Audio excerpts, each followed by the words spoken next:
to sing God's praise. We've come to receive all God's love today. Praise God. Praise God and lift love up. Praise God. Exalt God's love forever. Praise God. Praise God and lift love up. Praise God. Exalt God's love forever.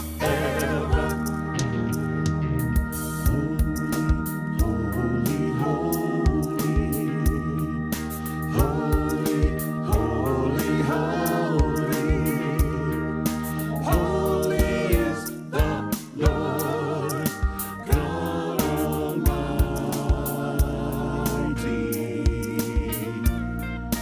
We're here to receive God's love. We've come here to sing God's praise. We've come to receive all God's love today. Praise God. Praise God and lift love up. Praise God. Exalt God's love forever. Holy, holy, holy, holy, holy, holy, holy is the Lord God Almighty.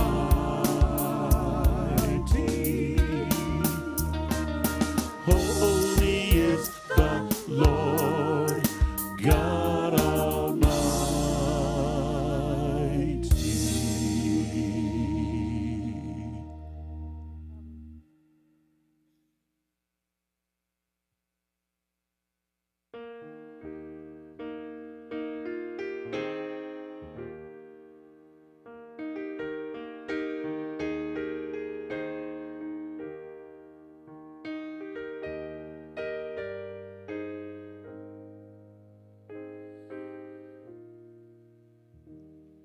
Good morning and welcome to Unity Church of the Hills. We are so grateful that you are joining us today. If you're joining us live, thank you for being here live. If you're seeing this played back at a different time, thank you also for taking the time to spend with us. If you're joining us for the very first time here today, we want to welcome you to Unity Church of the Hills, and we want you to know that unity is a positive path for spiritual living that honors all paths to God. So wherever you are on your personal spiritual path, we just want you to know that we will gladly meet you right where you are. And if you want to know more about us here at Unity Church of the Hills, just type the word connect into the comments and one of our ambassadors will reach out to you with further information. We want to take a moment here and give thanks for all of our prayer chaplains who are holding space for us today. If you are in need of and would like to receive one-on-one prayer following today's service, please call 512-814-5365. And if you'll just leave a message with your name, phone number, and a brief description of your prayer request, one of our chaplains will call you back today after the service. Also, we'd like to let you all know that our children, youth, angels, and teachers continue to meet in virtual formats like Facebook groups and also on Zoom. We want to take a moment to hold them into our hearts and focus on the fact that they are meeting together and that all of them, we want to hold them in that space and beholding the Christ that they each individually are. You can learn more about our youth ministry at unityhills.org. Also, I'd like to take a moment here. We're going to be talking about this a little bit further in our talk today, but we want to take a moment here to recite our mission statement. It will appear on your screen here in just a moment, and I want to invite you to speak it from wherever you are, and let's speak it together. Let's affirm it. Here we go. We put God first, celebrate life, serve truth, and empower people to transform their lives. What a wonderful mission statement that is, and we are so grateful. We're also very excited to announce that beginning next Sunday, October 11th, the pavilion out in Unity Oaks will be open for you to come and watch the Sunday service together here on our beautiful campus. The service will be streamed to the pavilion just as it is streamed on Facebook, YouTube, and our website. We will, of course, be practicing physical social distancing, and so we are limiting the number of people we can accommodate and are asking everyone, certainly, to wear masks when moving about. We don't feel it is yet time to approach reopening the sanctuary just yet, but gathering in the pavilion is an important step in our coming back together on our beautiful spiritual campus. Plus, we expect the weather to be gorgeous, but we will need you to RSVP in advance, and registration will be available for that service immediately following today's service at our website. Once again, we want to thank you for joining us this morning. And right now, just like to invite you to take a deep, centering breath as we open this morning's service in prayer. Living, loving Spirit, thank you. Thank you for this beautiful day.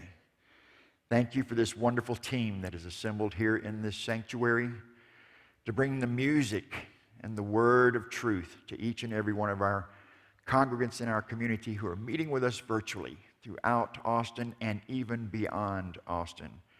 We are so grateful for the technology that allows us to stay connected with our community during these times. And we look forward to being able to reconvene together physically very, very soon in the near future. In the meantime, we want to say thank you, thank you, thank you to each and every one of you beautiful souls that are part of our community and who are carrying the message of love and truth in your own individual lives to those that you are connected with. We know that we are all connected in oneness and unity and in God's love, and that God's peace is available right here, right now, to each and every one of us. So for all of these gifts and so much more, we say thank you. Thank you, thank you, thank you, living, loving Spirit.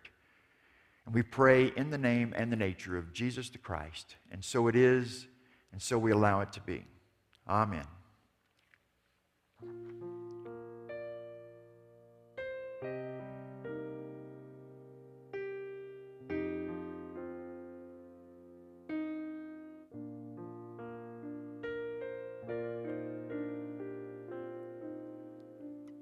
This week's Sharing is Caring benefits the Center for Child Protection. Every share of the service while we are live will donate $5 to this organization. With gratitude, we honor Jack Frick as our Volunteer of the Month for October. Jack and his lovely wife, Mary Ellen, have dutifully served this community for 20-plus years, from ambassador to board member, and almost literally everything in between. Thank you, Jack, for your ever-present heart and steadfast service. Let's hear a few words from Jack. I'm honored to be been named as the Volunteer of the Month here at Unity Church. It's a great honor for me. I was thinking about this, and it's been such a pleasure to serve. My wife and I joined the church over 20 years ago, and I can remember the first time we saw the property.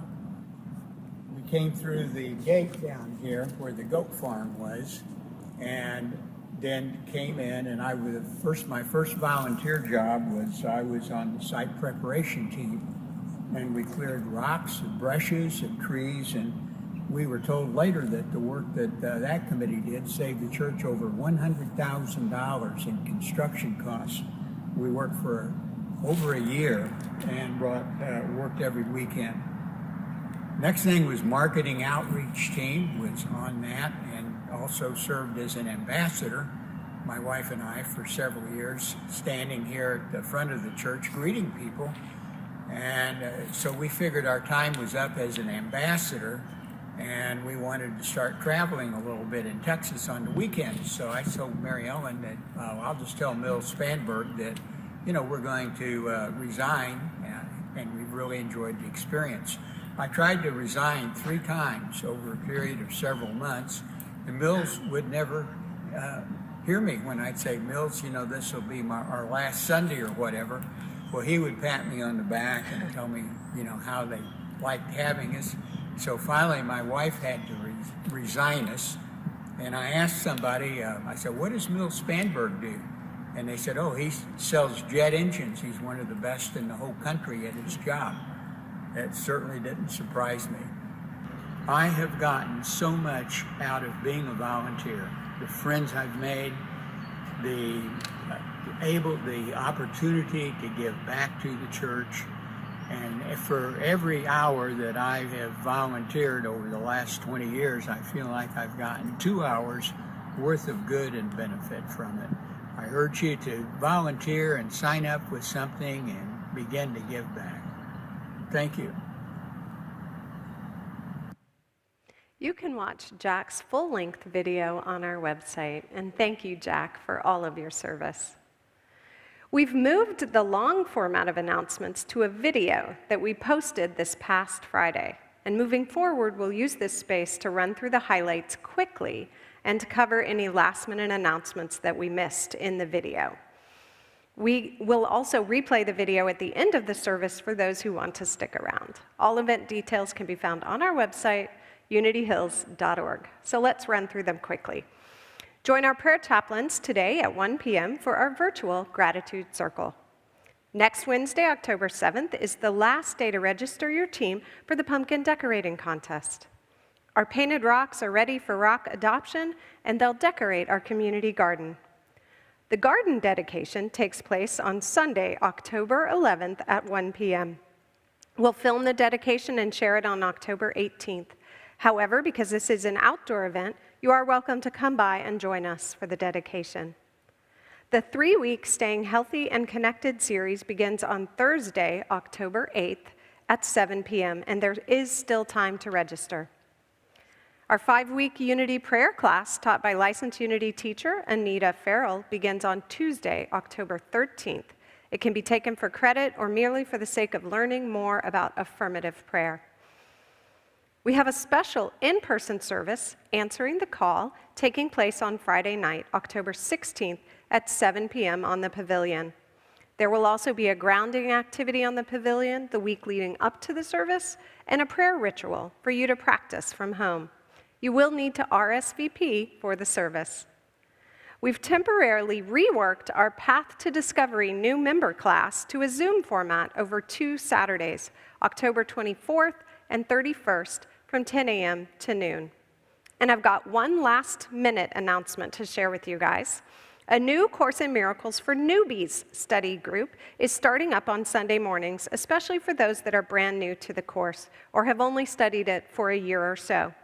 Neil Feiereisel, a longtime student of the course, will facilitate this journey through the course step by step, week by week, with your fellow like-minded spiritual travelers.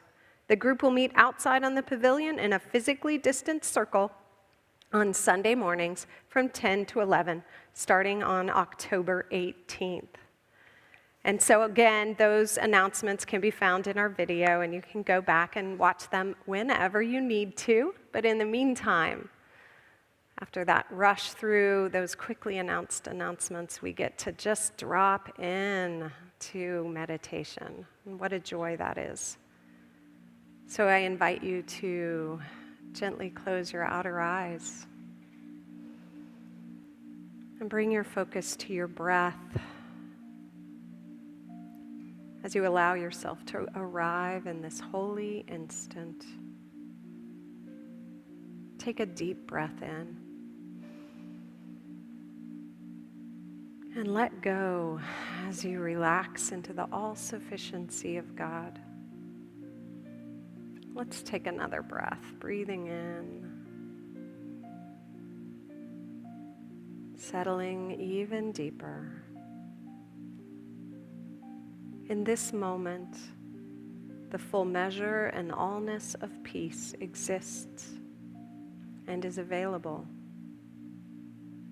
I invite you to open to it now as you allow the silence of God to permeate your being. A deep, abiding peace. Like a warm, glowing light that flows out from your heart space and blesses every cell. Allow this peace to fill you to overflowing. As you relax your mind, soften your body, soothe your soul. This deep, abiding peace. This peace grounds you in the foundational truth of the universe. Nothing but God here. Only goodness. First cause as love in its fullness, right now, in every moment. Allow this truth to wash away all concern as you commune with it, as you commune with peace in the silence.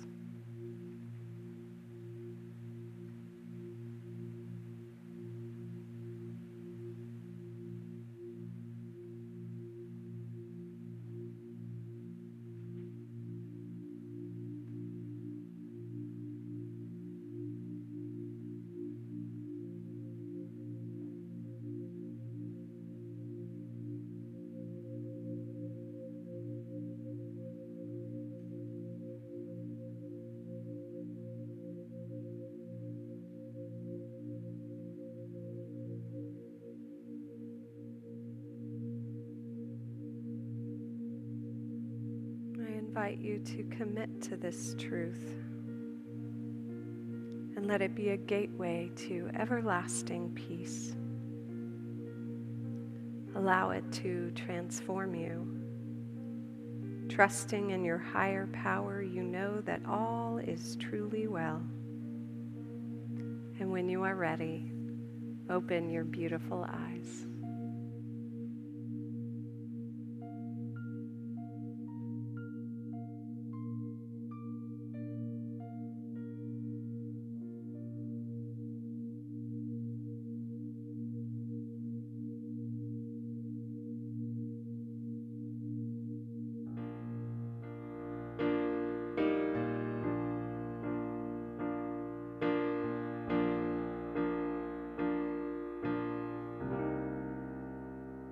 When you walk through a storm, hold your head up high and don't be afraid of the dark. At the end of the storm, there's a golden sky and the sweet silver song of a lark. Walk on through the wind, walk on through the rain, though your dreams be tossed and blown.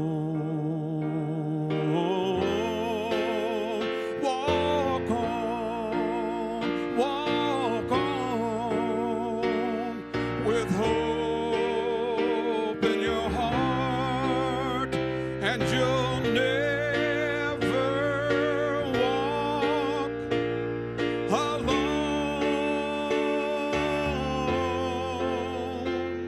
You'll never walk alone.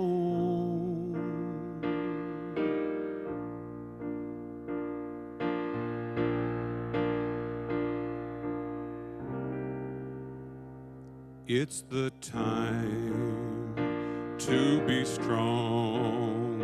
Stand as one with me. Let love be what comes from your heart. We can overcome all the darkness we see and in prayer the past is gone, we can start. Walk on through the wind, walk on through the rain, though your dreams be tossed and blown. Walk on with hope in your heart, and you'll never walk alone. You'll never walk alone.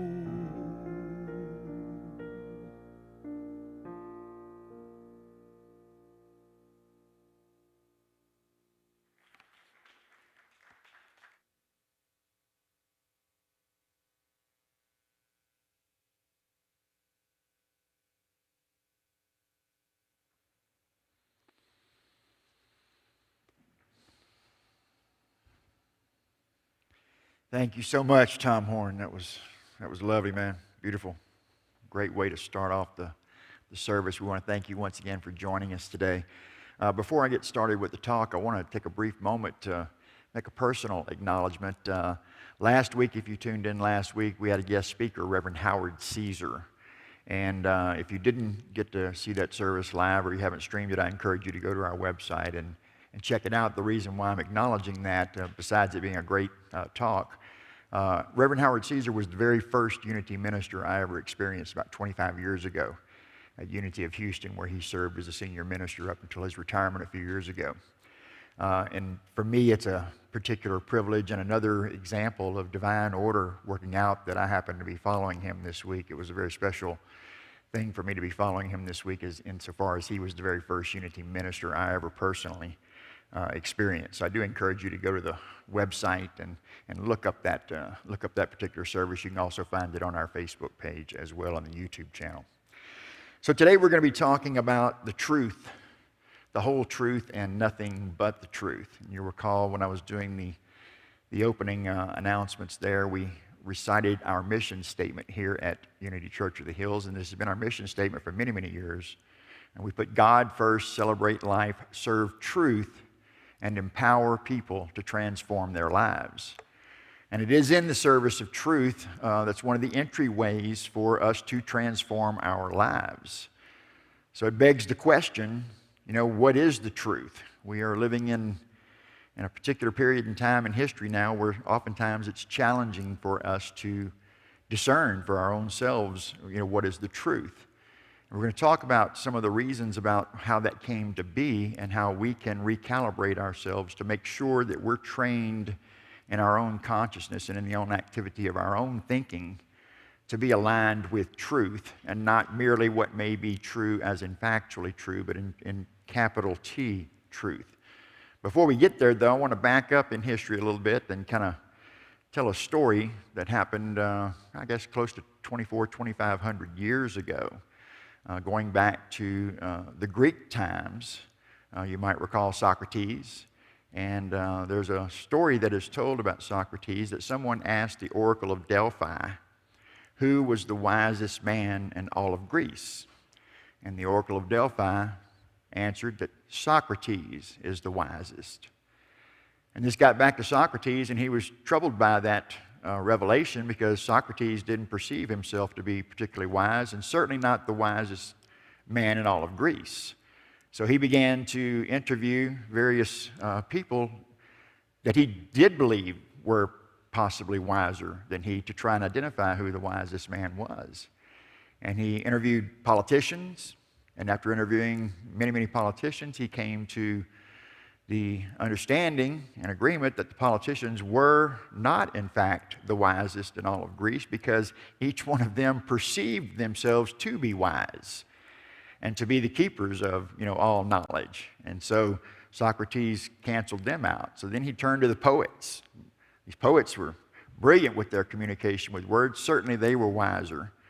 But the poets, despite their facility for using words in an often inspiring way, they couldn't deliver the meaning. They couldn't communicate the meaning of those words. So Socrates once again concluded that they couldn't be wise because they couldn't communicate the meaning of the words that they were speaking. So then he turned to the craftsmen, the architects, the engineers, people who were creating and building. Certainly they were wiser because they understood these principles of construction and engineering. And what he found after interviewing them was that they were not in fact wise because their knowledge was limited to their specific profession, their specific application of truth. And they knew a whole lot about that, but they didn't know a lot about the wiser subjects of the truth. And so after all of those interviews, Socrates had to come to the conclusion that maybe in fact he was the wisest man because he understood that he was not wise at all. He understood that he only knew what he knew and he did not know what he did not know. And that's an interesting entree point for us here. I want to move forward real quickly. Almost 2,500 years later, in the early 20th century here in America, some of you may remember the humorist Will Rogers, who once observed in a very funny kind of way that everybody is ignorant. We're just ignorant on different subjects. And this sort of speaks to Socrates' interviews with the craftsmen who were professionals and masters at the area that they had specific knowledge of, but they were not so wise in areas outside of that knowledge. And it's just like us. Each one of us may know a little bit about a lot of things. We may know a lot about a few things, but no matter what it is that we do know, we can never know everything about everything. That we all have limitations in our knowledge, in our experience, and therefore have a limitation on laying claim to knowing the truth, the whole truth, and nothing but the truth. It's curious that, when we give testimony in a court of law, we have to swear and affirm on the Bible, I promise to tell the truth, the whole truth, and nothing but the truth. But I can't actually, in reality, make that affirmation because my version of the truth is limited. I don't have access to the entirety of the truth. I can affirm that I will tell the truth to the best of my ability, to the best of my knowledge, and so forth. But it's not possible, actually, for me to know the whole truth and nothing but the truth. I'm limited in that perception by my own experience, by my own biases, by the own filters of my truth, and even by my ability to communicate. Those are all limitations on my ability to speak and deliver the truth. So I want to back up a little bit once again, back about 2,500, maybe even a little bit earlier, and let's talk about the evolution of truth through the ages, how truth has been arrived at through the ages. If you go back all the way in time, the truth, the capital T truth that we're speaking about here today, has actually always been present. The truth, the capital T truth, is present in all circumstances, at all times. The capital T truth does not need my agreement. It does not even need my awareness of the truth in order for it to be true. As A Course in Miracles says, the truth is true, and only the truth is true. So how did we determine the truth? Well, through the ages, it used to be in the classical era that truth was believed to be revealed. Truth was revealed. And more specifically, it was used to say that the truth was revealed to a certain select, elite portion of the population who had a special dispensation from God, that God revealed truth to them, and then they communicated it in turn to the rest of the people. And if you weren't part of this elect, then God wasn't speaking to you. We had to go through an intermediary to get to the truth. So truth was revealed. So you can see that that kind of path is a little bit fraught with peril, because who elects the elect, right? Who gets to decide who's among the elite that has this special dispensation, the special revelation of God, so to speak? Charles Fillmore once opined in the early 20th century that God's revelation of truth is an ongoing process, that if we make ourselves available to Source, to connect with Source, that the truth can be revealed through us. A Course in Miracles would say that we cannot learn the truth. We can't teach the truth. We can only recognize the truth. Have you ever had that experience where someone's speaking the truth and you just kind of know it, you just kind of feel it? Sometimes you might even get goosebumps or something. When we hear the truth, we recognize it. But it's not something that can be taught or even learned, just recognized. So God's revelation is ongoing is one of the ideas in play. So move forward several hundred years, 1,500 years or so, maybe even 2,000 years or so, we start getting into the Renaissance era, the Age of Enlightenment, the Age of Reason. And this brought about the advent of science. And in the advent of science in those times, we went from truth being revealed to truth being discovered. Truth was discovered by diligent inquiry, by close observation. We could also make the argument that even though we were on the pursuit for truth and looking for truth, looking to discover truth, we could also make the argument that truth is revealed in that search for truth. That if we put ourselves into the position to discover the truth, that actually the truth is revealed to us as we're looking for the truth. You might have heard before that in the context of quantum physics, there's an idea in quantum physics that at the level of the quantum level, that the observer of the quantum physics and the quantum scientific phenomenon, that the observer has an influence on what's actually going on in that activity. So it can be said that even at that quantum level, that it's not just going about its business on its own without being observed, that the observer comes into communication and connection with that and actually has an effect and an impact on that. So truth is revealed, truth is discovered, and that brings us to the postmodern age. And in the postmodern age, you might have heard this term before. You might have even spoken this term before. I know that I've spoken it before. In the postmodern age, we've gone from truth is revealed, truth is discovered, to now we're in an age, all of us were even born into this age, where truth is relative. Truth is relative.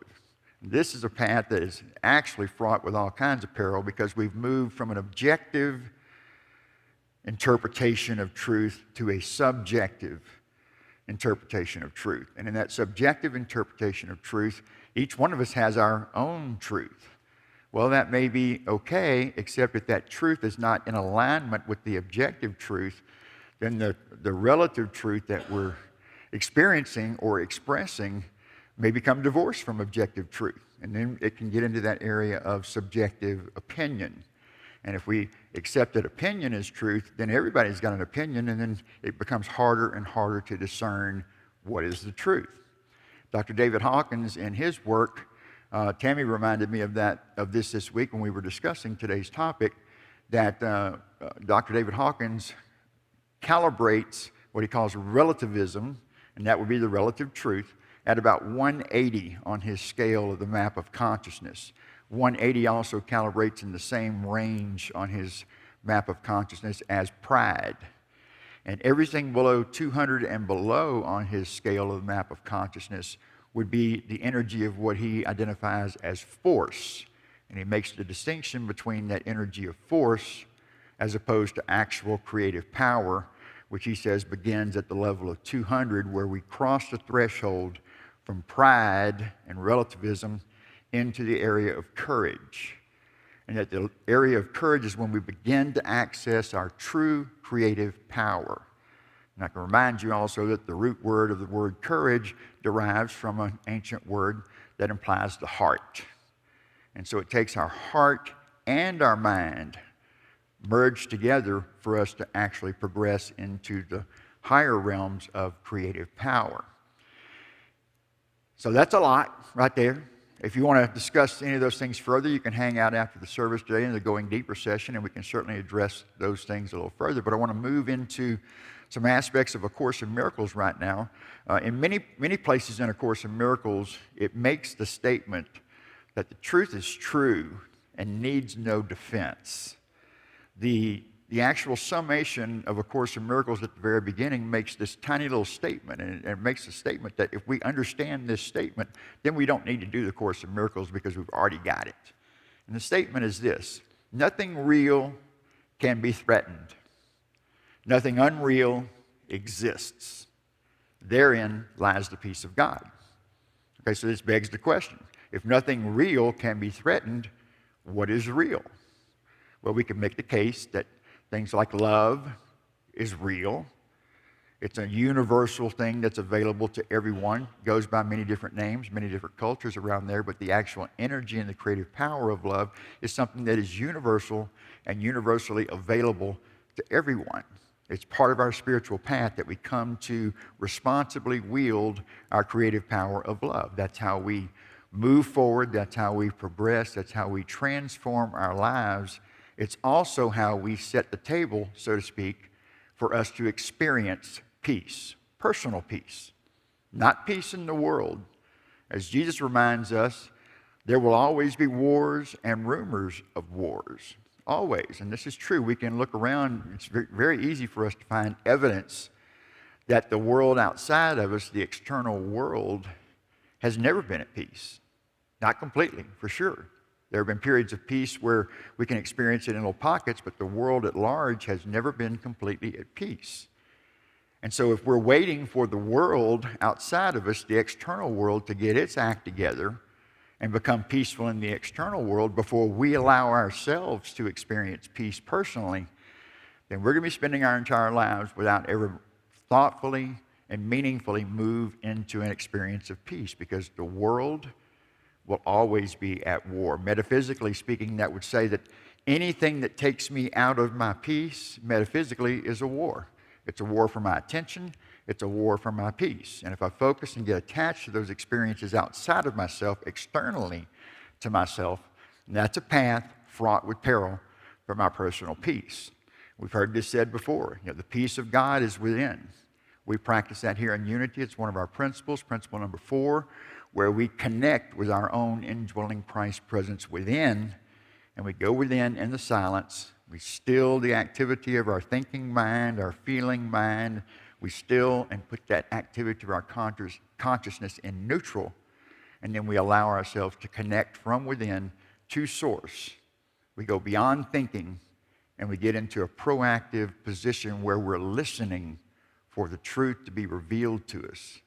We're not using our mental faculties to try and discern what the truth is. If we want to know what the truth is, we must go into the silence, connect, go within, still all the activity and the chatter in our consciousness, put all the stuff that's going on in the world in neutral for a little bit, and put ourselves into the position to actually have truth be revealed from within.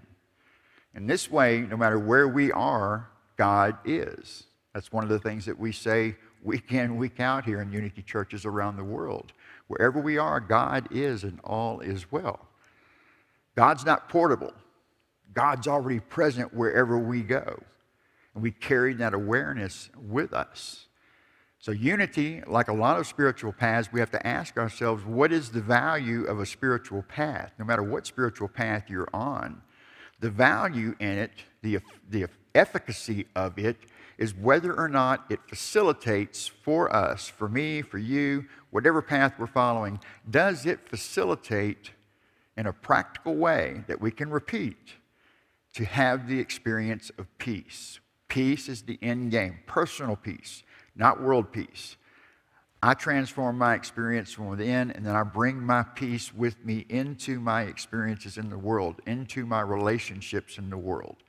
I don't have to wait for those relationships to be at peace before I allow myself to peace. It's an inside-out job, not an outside-in job. And so our work is to get in alignment with that. One of the most useful ways we can do that is with Don Miguel Ruiz's 2 books, The 4 Agreements, and I've got here in my hand the 5th Agreement. And I want to read something real quickly here from the 5th Agreement. And this is chapter 5, Truth or Fiction. And he's tying this into the 3rd agreement. And just to recapture those in your mind here, be impeccable with your word. Be impeccable with your word. Tell the truth. Tell the truth with love. Be impeccable. Don't take things personally, because they're not personal. It's somebody else is projecting it onto you. It's not personal, and we don't have to do that. Doesn't mean anything about us what somebody else says or does.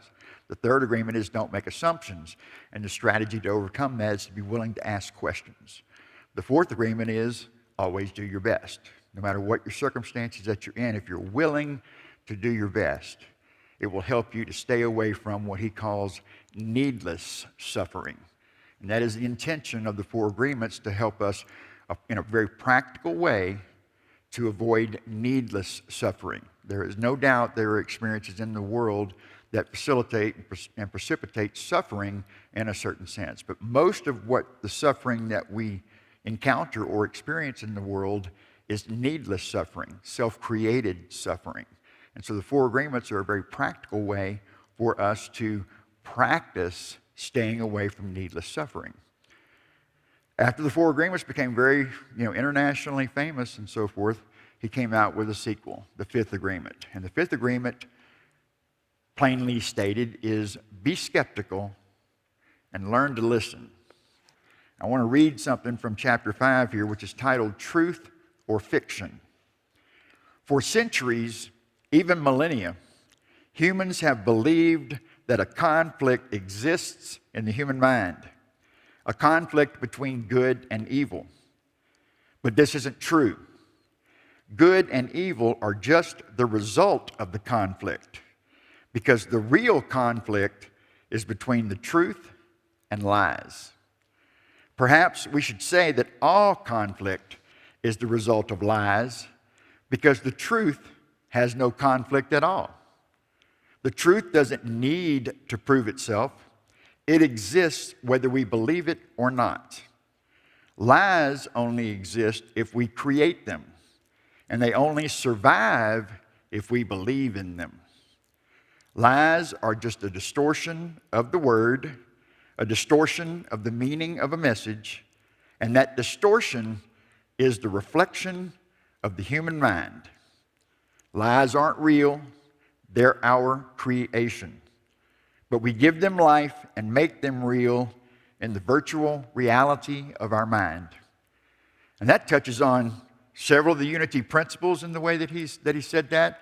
He name checks and sort of refers back to the four agreements. He even alludes to some of the truths that we learn from A Course in Miracles as well. The truth is true and needs no defense. We got about 1 minute left here in our service today, and we can follow these in the Going Deeper section. But one of the most useful lessons that I learned in A Course in Miracles, which was a challenging one for me to first accept, was in my defenselessness, my safety lies. That seems counterintuitive in our world where we think we need to brace up and get defensive for something that's happening out here. But it's in my defenselessness, my openness, that my safety lies. But what is it that I'm attempting to save? What is the gauge of my safety? And that gauge is my personal peace. And that if I'm going to have an experience of personal peace in my life, one of the commitments that I need to make to myself is to be willing to get my life, the activity of my thinking and my consciousness, into alignment with the truth. The truth doesn't need my agreement to be true. The truth doesn't need me to defend it, because the truth itself cannot be attacked. You cannot overturn the truth. We can try, but we can't overturn it, because the truth was true before we came along, and the truth will still be true once we're gone. And we can explore all of that and more in the Going Deeper section in just a little while, so we invite you to stay after the service. But we're going to wrap that up right now because Tammy's clock has already counted down my 22 minutes. So we want to thank you for hanging in there with us, and we look forward to seeing you here at Going Deeper here in just a few minutes. So now we have our opportunity to turn our attention to our offering time, the time when it's our opportunity to give of our good, to give of our prosperity, to give of our abundance, and to put it into circulation into our spiritual community where we are spiritually fed, where we can grow and transform our lives. And so I want to invite you, I want to tell you also, let me get my phone out here because this is my favorite way of giving now. You can download the UCO app at Google Play or in the Apple Store, but the easiest way to get the link to that is just to text UCO to 77977, and they will send you back the link where you can download the app for your specific device. You can your specific device, excuse me.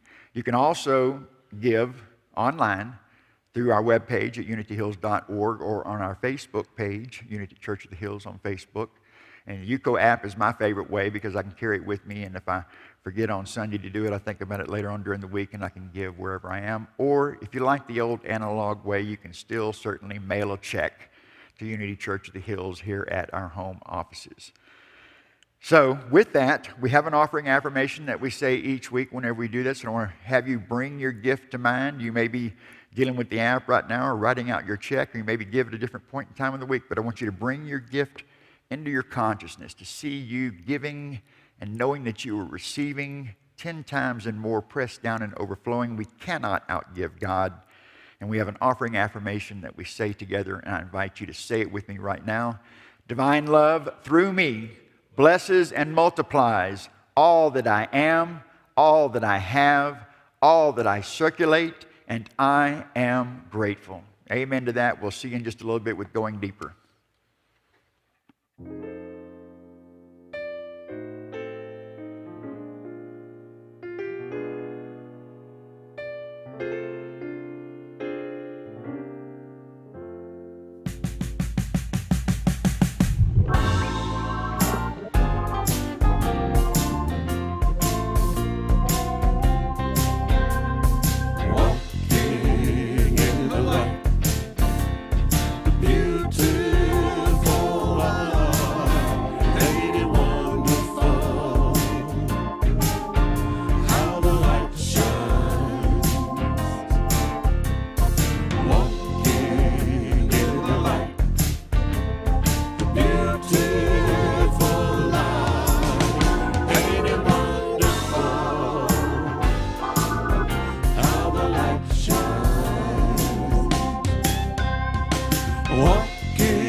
Has been good to me, brought me from a mighty long way. With intelligent mind and compassionate heart, I took my good every day. I placed my hands in the Master's hands as I meditate and pray. I'm walking and trusting in the Lord.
How he lives here in you and me, gives me peace, he gives me blessings, shows me love is the only way.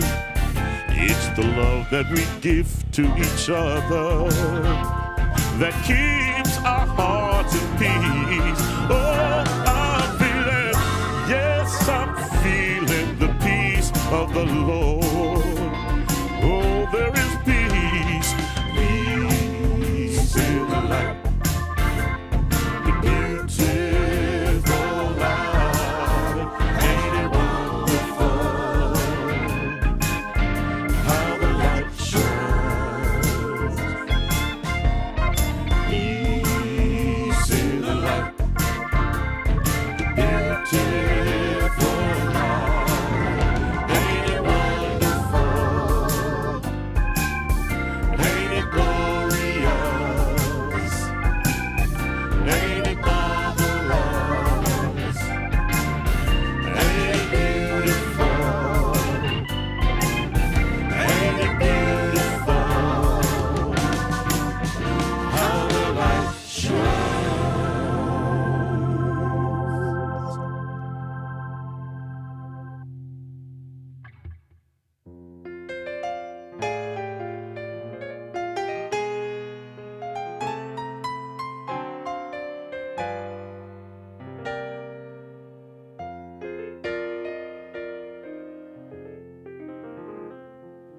Just a reminder that the pavilion will be open beginning next Sunday for you to come and watch the service live streamed.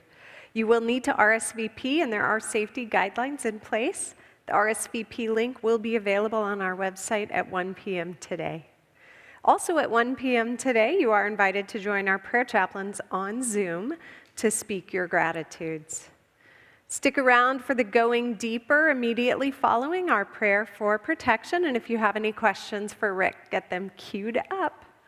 But for now, let's go ahead and speak our prayer for protection.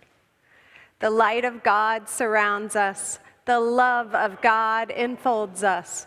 The power of God protects us. The presence of God watches over us. Wherever we are, God is, and all is well. Have a great day. Stick around for Going Deeper.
Hello, everybody, and welcome back. Thank you, Rick, for your wonderful message. Thank you, Tammy. And we're already queued up with a bunch of questions. So the first question came in from Neil, and I thought it was really great. So let me just read it to you.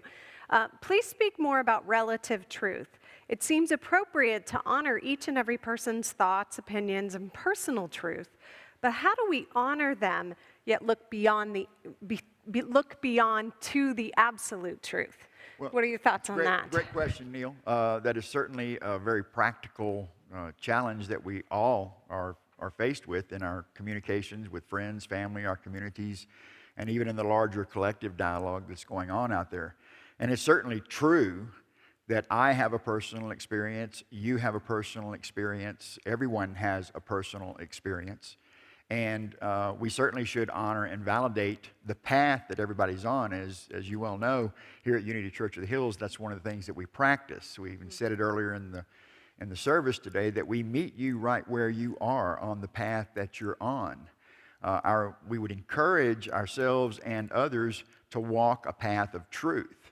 And in that regard, then the one of the gauges that I use for myself personally is this personal truth that I'm speaking or communicating, is it bringing me closer to the experience of peace or further away from the experience of peace? If I am communicating something that I say is my personal truth, but it's not bringing me peace, then in my experience, that's an invitation for me to take a look into that. We'll talk a little bit more about the fifth agreement here in a minute, be skeptical.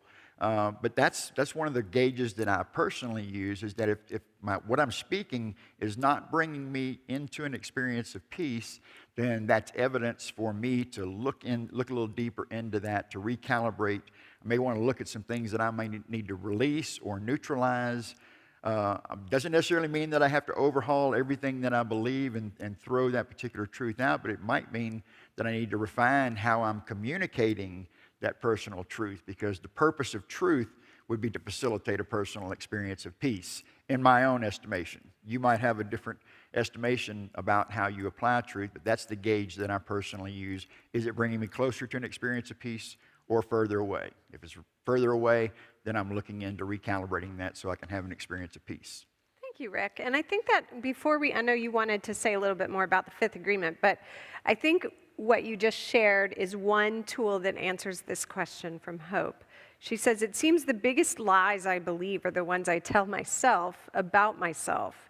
What tools are helpful in rewiring those types of thoughts? And I think what you just said about does it bring me peace is really great, but do you have any other tools that you might recommend or that you use? Yeah, well, I think that's a great question, Hope, very practical application, and I think that's a perfect entree into the fifth agreement. Yes. To be skeptical and learn to listen.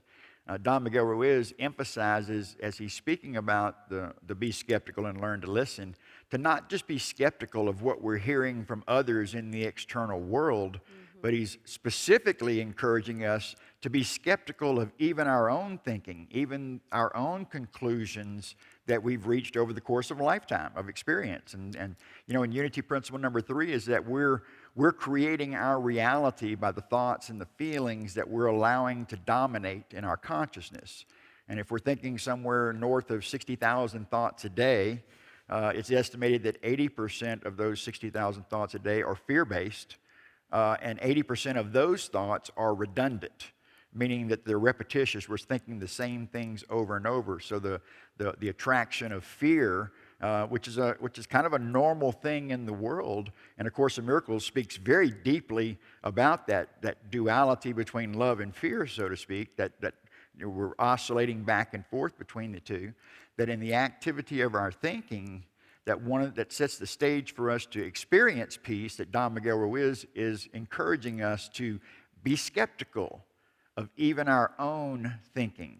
Be skeptical of even our own conclusions that we've reached, because those become predispositions that we think this is the way the world should be, ought to be, because I say so. And if the world doesn't conform to that, then that's an invitation for us to disturb our peace. And remember, all of these spiritual paths, the fifth agreement, the four agreements, A Course in Miracles, unity principles, and any number of other truth disciplines from around the world, that their purpose is to facilitate the experience of peace. Their purpose is to help us to transform our lives into a higher quality of experience, to take us out of fear and into the safety and security of God's love, no matter how they're articulated. And A Course in Miracles emphasizes that many, many times, that it says this is only one form of the universal curriculum, and it can only serve as a correction for some who that particular language speaks to. God provides many paths for us all to get there, and these are just some of the strategies that I've personally used in my life to move from my own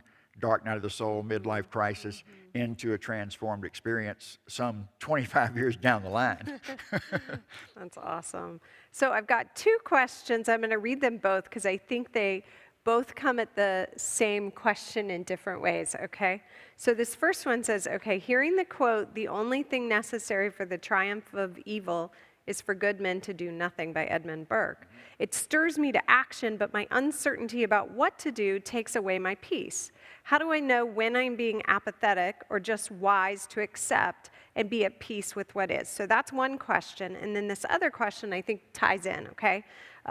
what are the touchstones you employ or wake-up calls you try to attend to in your work of navigating the balance of physical temporal world and being in the space where the transcendent real is all that exists? Or phrased another way, how do you keep your head in the clouds and your feet on the ground? So I think those two questions are kind of, I know that's a lot, I'm just like, but it's, I think that it's like, it's basically, you know, Jesus called us to be in the world but not of it. Right. That's correct. And yet the quote from Edmund Burke and then this question about how do we stay in the clouds and on the ground. So that's kind of encapsulating reread it all. the Burke quote just for a second, just to keep Sure. it fresh in our minds here. The only thing necessary for the triumph of evil is for good men to do nothing. So the idea is, how do we know what to do in the world and stay in our space of peace? And then also, how do we stay grounded in the real Right. and keep our in the world? Yeah, well, there's several things that are popping in my consciousness. Tammy knows that we could ask one question and I could go on for 20 minutes, so I'm trying to like 4 I'm trying questions, to I'm trying to stay contained here and address the question. So that idea of good men doing nothing, I don't think that anything that I certainly don't mean for myself, and I certainly don't mean by anything that I said today to imply that we do nothing. That we don't take action in the world to correct injustices that we see may be present in the world, to improve conditions for some of our brothers and sisters who may not have it. That's not to say that at all, and I don't think Jesus would agree with that, and I don't think Gandhi would agree with that, or Don Miguel Ruiz, or anybody. But there's the truth that I'm speaking of today, and the more practical application of the truth is, does that truth, does that thing that you're fighting there in the world, does it bring you a personal experience of peace? That's the gauge that I personally use in my life. Am I moving closer into an experience of peace? Am I having an experience of peace? Or am I not having an experience of peace? And that's sort of my calibration that I use in my personal life. And it doesn't mean that I do it perfectly, but it does mean that it's a perfect gauge for me to recalibrate if I find that I'm having an experience that's not peace. Now, I might have a momentary lapse of that and have a momentary moment of frustration or anger or whatever the case may be, but I don't allow myself to stay in the energy of that. It's like it's like blowing off steam a little bit and say, okay, well, that ticked me off right there, so maybe I need to look at what that was that triggered me at that point in time. And then it's an invitation for me to look into how I'm thinking, look into what I might be afraid of. As A Course in Miracles would say, is that, you know, anger in any form is fear projected outward. It's my attempt to get the fear that I'm feeling inside myself and project it onto someone else. And if I can get to stick on them, then I think that I could get rid of it. But the fear is within me. I can attempt to project it onto other people, but that doesn't mean that it leaves me. I have to stay grounded in my own experience and take responsibility for my own feelings of fear, insecurity, anger, or whatever the case may be, anxiety, depression. There's a whole range of emotions, and Dr. Hawkins speaks very eloquently to all of those energies on his map of consciousness, all the way down from shame at the lowest end to enlightenment on the top end, and that we move through all of these things. And quite frankly, we don't move through them and then leave some behind. We're kind of going back and forth. We all have feelings of fear. We all have aspects of shame or guilt or anxiety that we move in and out of in our life. It's not a linear process, just like the process of grief is not a linear process. If we could just go from the event that we're feeling, angry or upset about all the way to acceptance in a linear fashion, people could get through grief in a whole lot quicker fashion. But as we know, grief is a very gnarly kind of thing. We're in and out of all of these stages. And at any point in time, I can slip back into my fear consciousness. That's a choice that I would make, as A Course in Miracles would say, that we're choosing between love and fear, and only one of those is real. So it's a false choice that we're actually making, because love is the only real choice I can make, and that the alternative that we would call fear or illusions, and as Don Miguel would call it, lies, in that is something that we're creating ourselves. And if we follow those lies, believing that they're truth, we can certainly do it. I mean, I know I've done it in my life at times, but once again, the gauge that I'm using is, how's that working for you, as Dr. Phil would say? Is it bringing you closer to an experience of peace? If it's bringing you closer to an experience of peace, keep doing what you're doing. Practice it, maybe even talk to others and inspire others to do the same if it's bringing you personal peace. If it's not bringing you personal peace, that doesn't mean you can do something about it overnight, but it is an invitation, in my experience, for me to check in with myself and say, what am I afraid of right now? What's my deepest fear right now? Why am I upset about this circumstance? There's not a lion at my door getting ready to eat me alive, so that my physical life isn't under threat, so there's no reason for me to lose my peace. But what is it? That's that sort of grit in the sand, so grit in the sand, so to speak, so that we like, what's irritating me? So if we're going to walk a spiritual path and we're going to have a valuable experience, we're going to cultivate an experience of peace, there's invitations like that every single day, multiple invitations every single day. And to walk that mature spiritual walk and a path of peace requires me to take charge of the activity of my own thinking and feeling consciousness, which once again reflects unity principle number 3. That's one of the key principles that we attempt to practice here in our demonstrations. Absolutely. And I just want to add to that, going back to the quote about from Edmund Burke, was I just keep hearing Mother Teresa's quote about, don't invite me to an anti-war rally, Right. I'll go to a pro-peace. So it's like you recognize what's in the world, you know it's not real, and if you're called to do something about it, you do it from that place of, I'm for That's right. this, not against this, right? Exactly. It's like being for love, It's very different than not against fear. Yeah. Being for love is much different than against fear.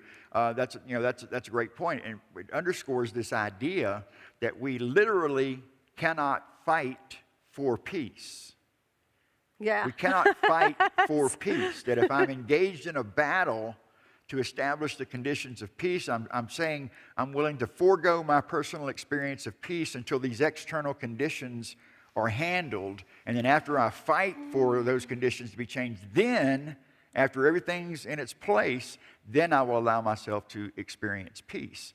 And as Jesus would advise us, there will always be wars and rumors of wars. He didn't say always until at some point in time it'll stop.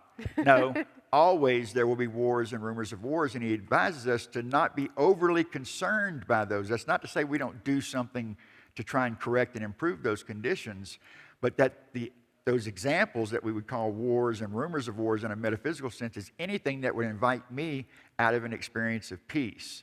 And that I'm to look at those as merely the world, the birth pains of the world giving birth to itself. Yeah. And so there's no doubt that we are in some turbulent times right now, and to me, it's evidence that we're about ready to crack through to the evolution into a new level of our experience. And while we should advocate for those things that we, believe could be improved, conditions that could be improved, we need to communicate that advocacy in a way that is still conscious of our unity, of our divine unity, of our divine oneness. And once again, name checking back to Howard Caesar's talk last week, it was titled The Most Important Thing. And the underscored idea in that the most important thing is oneness. Yeah. The most important thing is unity. And that our job is to wrap our minds, our hearts around how can I cultivate an experience of oneness and unity for myself, for those in my community, and by extension, the world at large. And Mother Teresa is exactly right, that we show up to a pro-peace rally, we're advocating for peace, not against war. Yeah. One of the physical laws of science is for every action, there's an equal and opposite reaction. So if we're protesting against something, there's going to be another reaction against that. And once again, in my defenselessness, my safety lies, but my safety is about my personal peace. Neutrality, Dr. Hawkins talks about neutrality, which we're at the level of courage as a collective calibration now, so we've moved in collectively into creative power, and at the next level, the next collective advance up is calibrated at 250 on his scale of the map of consciousness, and he qualifies that as neutrality. Neutrality people confuse as passivity, and it's not the same thing. Neutrality is a very active, creative power. It's a power of non-opposition because we know that the truth cannot ultimately be attacked and overturned. The truth will still be true long after I'm gone, long after you're gone, and it doesn't need our agreement to be true. I love that quote from the course. From the That's course, so yes. awesome. So I've got one more question here. I don't know if anybody else has a question, but I'm going to ask this question, and then maybe if you have any closing thoughts.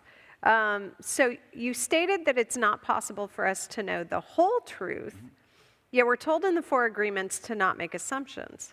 So how can we fill in the gaps without making an assumption? Right. Or how do we fill the gap with the quote-unquote right stuff? That's a great question. It Quite simply, Don Miguel actually addresses that very question in his book. And the strategy is ask questions. Ask questions. That we can't assume that what someone says is necessarily the truth. Oh, that's very interesting. Well, let me ask you. And you ask questions to clarify so that you're not making assumptions about what you've just heard from someone else. Remember that the 5th agreement is to be skeptical and learn to listen. There's a second part to that, is to be skeptical and learn to listen. So if someone comes at me and they're advocating for some specific thing, and I go, wow, that's really interesting. I've never thought about it that way. Tell me more. Or to ask a question so that I don't walk away from that conversation making an assumption about them and what they said. If I really am seriously intent on finding the truth about what they're saying, I'd be willing to sit there with them without opposition, without fear, without a need to change their mind, but just to simply inquire and ask questions. Tell me more. What do you mean by this? Why do you say it that way? What's behind that? How did you come to that conclusion? How did you come? What's in your experience that led you to that observation? And if I open up into conversation where I'm not afraid to have that conversation, where I'm not afraid to have my own conclusions challenged by somebody else's truth, then it's going to be a much more productive communication. It's going to bring about an experience of connection with others. But if I stand in a place of fear that, well, I don't agree with that, and therefore if I don't agree with it, I'm right and you're wrong, then we're off. We're on a slippery slope at that point in time. And once again, if I'm assuming that attitude, then my peace is disturbed even as I'm speaking that out loud. I'm already in an experience of not peace. Now I want to be right. I want to be right about it. And so I have to talk them down to where they either change their mind and come closer to me, or they go away. Well, we can do that, and in fact, we do that, okay? Yeah. But the question becomes, at the end of the experience, at the end of that communication, am I left with a feeling of peace? Yeah. Was I being loving in my communication? Love is always the barometer, that's always the gauge about where we should try to be calibrating our experience around. Because remember, Charles Fillmore talks about the power of love. It's way beyond just affection and emotion. It's a powerful, creative energy. And what Charles calls it is the harmonizing power. Yes. That as I bring love and I speak with love in all of my circumstances, that I'm bringing in energy, the harmonizing energy. I'm bringing an energy of non-opposition. I'm bringing an energy of neutrality into those communications. And with that, we actually established conditions to actually have an effective communication with one another rather than shouting at one another. Awesome. I love that. Rick and I could sit here and talk all day long. It is 12:40. I do want to make sure people have time to get to the gratitude circle at 1 o'clock. So do you have any closing thoughts, Rick? Well, I would just underscore that for me, and I've said this a couple times today, but to me it's probably the most important idea that I communicated today. It's probably the most important idea that I communicate on an ongoing basis regularly, is that peace, for me, is the end game. Yeah. It's the condition that I wish to experience most in this life. Am I able to maintain a perfect state of perfect peace all of the time? Certainly not. But I can tell you from experience with authority that looking back at my life 25 years ago when I was in my midlife crisis, when I was having the dark night of the soul experience, and I did not have a spiritual path or the tools to communicate in such a way, I experienced everything but peace. Right. I mean, that's where I began, in that dark night of the soul experience, where I was completely in a chaotic experience, a chaotic environment, and I did not know how to change my circumstances. And I literally had that moment where I called out, please help me. Show me how I can change these circumstances, because I don't like the result I am getting, and I want another experience. And what I was asking for was the alternative was to have an experience of peace, even though I didn't really have the facility to articulate it in that moment of chaos and anguish and everything. But the universe answers. God answers. When you ask a sincere question and say, help me, show me, then that creates an opening for Spirit to come in and to begin working with you. It doesn't change overnight, but in that invitation and my willingness, it created an opening for Spirit, for the Holy Spirit, for the Christ, for God, for truth, for love, to enter into my experience. And then I become open and willing as a student to learn. And once again, in my defenselessness, my safety lies, because that implies an openness. Show me, not how I can have more peace, but how I can have peace more of the time. Oh, that's beautiful. Well, thank you so much, Rick, and thank all of you for watching today and being with us and worshiping with us and, being on this journey of finding more peace. We are going to go ahead and play the announcement video for those of you who want to find ways to plug in. We've got lots of opportunities to explore spiritual tools in community with one another. And we hope you'll stick around for that and then have an absolutely beautiful day. Peace, Love y'all. you guys. Peace. Even in the middle of a pandemic, we have a lot happening here at Unity Church of the Hills. So what we've decided to do is start offering our events announcements on video for you to listen to prior to the Sunday service.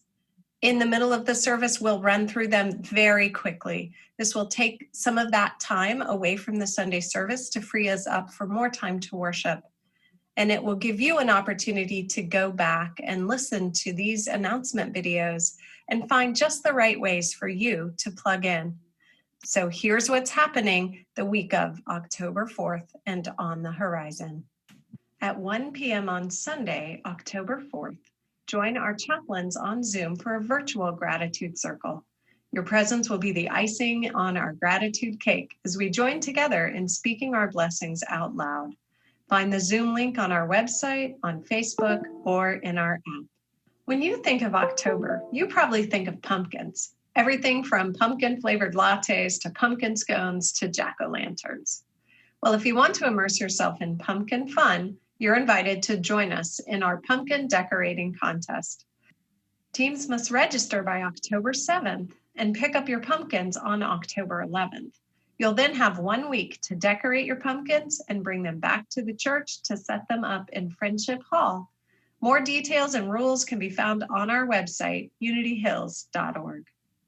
Well, our little creations are all here and ready to be adopted before they're placed in their forever home. Thank you to everyone who participated and shared their talents to bless the space so lovingly. If you're interested, they're available for adoption.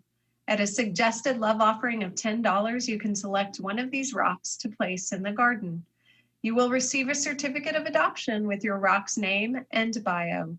And co-parenting is also available as an option if more than one person would like to adopt the same rock. We welcome a blended family. Go to unityhills.org to select a rock, read its bio, and make your love offering. The rocks will make their forever home in our community garden. Speaking of the garden, we've been waiting on the garden dedication until it was safe for us to gather together outside. The weather is gorgeous and our garden is thriving. So next Sunday, October 11th at 1 p.m., we'll gather for the dedication. We'll practice physical distancing and ask everyone to wear their masks. We'll also film the dedication and show it on Sunday, October 18th. Thank you to all who volunteer and serve our community garden. Several of our congregants will be sharing ideas for how we can stay healthy physically, mentally, and emotionally over a 3-week series entitled Staying Healthy and Connected, which starts on Thursday, October 8th at 7 p.m. Besides a variety of 20-minute topics, we will have time for small group discussions in Zoom breakout rooms. Learn more and register at unityhills.org. Licensed Unity teacher Anita Farrell will be teaching Unity Prayer beginning October 13th at 7 p.m. via Zoom. Over 5 weeks, you'll learn Unity's 5-step prayer process. steep yourself in the power of affirmative prayer, and develop a daily prayer practice. Register in advance at unityhills.org. Join us on the pavilion on Friday, October 16th at 7 p.m. for a special live in-person service where we will affirm our vision, enliven our calling, and send out the signal to draw forth our new minister. Seating will be limited in order to practice safe physical distancing, and we ask that you RSVP in advance. In addition, we have several activities that you can use from home or in the week leading up to the service to add your energy into this calling. This includes a grounding, earthing element and a candle lighting element. Learn more and RSVP for this service at unityhills.org. Finally, we have temporarily reworked our Path to Discovery new member class to support those of you who are interested in learning more about Unity principles and Unity Church of the Hills. If you're interested in becoming a member of UCOH, or you just want to explore our teachings and meet new people, you're invited to join us on Zoom on Saturdays, October 24th and 31st from 10 a.m. to noon. Learn more and register at unityhills.org. However you decide to plug in and connect here at Unity Church of the Hills, please know how much we love you and how much we are holding a high vibration for you and your family and your loved ones. Have a blessed week.